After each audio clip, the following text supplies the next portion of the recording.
পুরী থেকে আসার পরের দিন ঘরেতে বাজার হাট তো তেমন কিছু ছিল না। স্বামী মন খুলে বাজার এনে দিয়েছে ব্যাগ ভর্তি করে। আমিও এবার রন্ধন করব, তাড়াতাড়ি করে রান্নাবান্না করে দিতে হবে। প্রভু যে এবার অফিসে যাবে, কদিন ধরেই ছুটি গেছে মানে ছুটি করেছে। আবার জয়িতাও স্কুল চলে গেছে সকালবেলা। আর বাজার এনে দিয়েছে, দুধ যা যা লাগবে এখন মন খুলে বাজার করেছে। তো যেটুকুনি রান্নাবান্না করবো সেটাকে বার করে নিচ্ছি, আর যেগুলো রান্নাবান্না করবো না সেটা ফ্রিজে তুলে দেবো। আর শাক নিয়ে এসছে, পালং শাক। তো পালং শাক এই সময় ভালো লাগে, শীতের সবজি সব নিয়ে এসছে। তো দেখে নিয়ে তারপর সব গুছিয়ে গাছে রেখে দেবো। কাঁটা বেগুন নিয়ে এসছে। যাই হোক, পালং শাকটাকে আগে বানাতে শুরু করে দিলাম, মানে 3 আঁটি শাক বাছতে দেরি হবে। তাড়াহুড়ো করেই রান্নাবান্না করতে হবে, কাজে যাবে বলে। আর এদিকে ভগবানের সেবা দিতে হবে। যাই হোক, যেগুলো লেগেছে সেগুলো লাগিয়ে দিয়েছি, আর যেগুলো লাগেনি সেগুলো তুলে রাখলাম। সবজি ভেজে নিচ্ছি, আগে বড়ি ভেজে নিয়েছি। বড়ি ভাজা দিয়ে পালং শাক করবো। আর পালং শাকটা অনেকখানি তো একবার ধুয়ে দিয়ে দেওয়ার পর আবার ধুলাম। আর এদিকে ডাল সাঁতলে নিলাম, পালং শাকের সাথে মটর ডাল, মানে টমেটো দিয়ে সাঁতলে নিলাম। আর হয়ে এসেছে, একটু চিনি দিয়ে দেবো, হয়ে যাবে। হিং আর আদা বাটা দিয়েছিলাম। ডালটা ধনেপাতা দিয়ে করলাম। তো যাই হোক, হয়ে গেছে। একটুখানি ফুলকপি ছিল, ফুলকপিগুলো ওটা ঘরেই ছিল, মানে পুরীতে যাওয়ার আগে এগুলো রেখে গেছিলাম, সেটাই। তো সেটাকে এখন সেদ্ধ করে নিয়ে মশলা মাখিয়ে ফুলকপির মুচমুচে পকোড়া করেছি। অনের ওপর ঘি দিয়ে শসা দিয়ে ভগবানকে সেবা দিয়েছিলাম।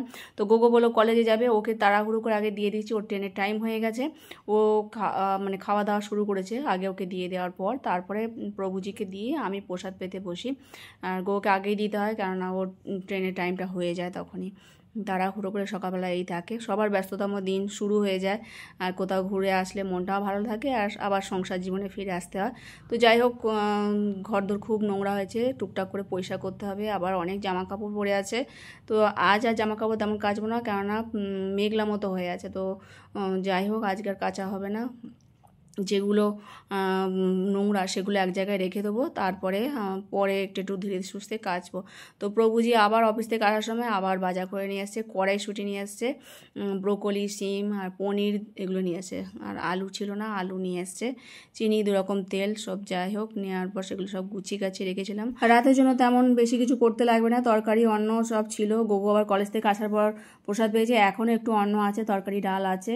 যাই হোক, তাই আমি ভগবানের জন্য একটা গোটা বেগুন পুড়িয়ে নিলাম। তো কাঁটা বেগুনগুলো বেশ ভালো লাগে এই শীতকালে। তো ওই পোড়া বেগুন দিয়ে বড়ি ভাজা দিয়ে কাঁচা লঙ্কা দিয়ে সরষের তেল দিয়ে মাখবো। তারপর গরম গরম কটা রুটি করে নিয়েছি। আর অন্ন এখন আছে, ওই মিলেমিশে খাওয়া দাওয়া হবে, কেননা অন্নটা আবার শীতকালে পরের দিনও খেতে ইচ্ছা করে না। যাই হোক, দেখো সরষের তেল দিয়েছি, আর এদিকে বড়িগুলো সব গুঁড়ো করে নিয়ে কাঁচা লঙ্কা লবণ দিয়ে মাখিয়ে নেবো।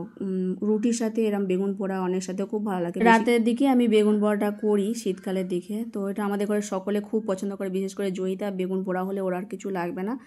তো যাই হোক, রুটি ভগবানকে সেবা দিয়েছিলাম শসা দিয়ে, এখন ভগবানকে শয়ন দিয়ে আমরাও প্রসাদ পাবো। আর আজকের মতো ভিডিও এখানে শেষ করছি। সকলে ভালো থেকো। হরে কৃষ্ণ।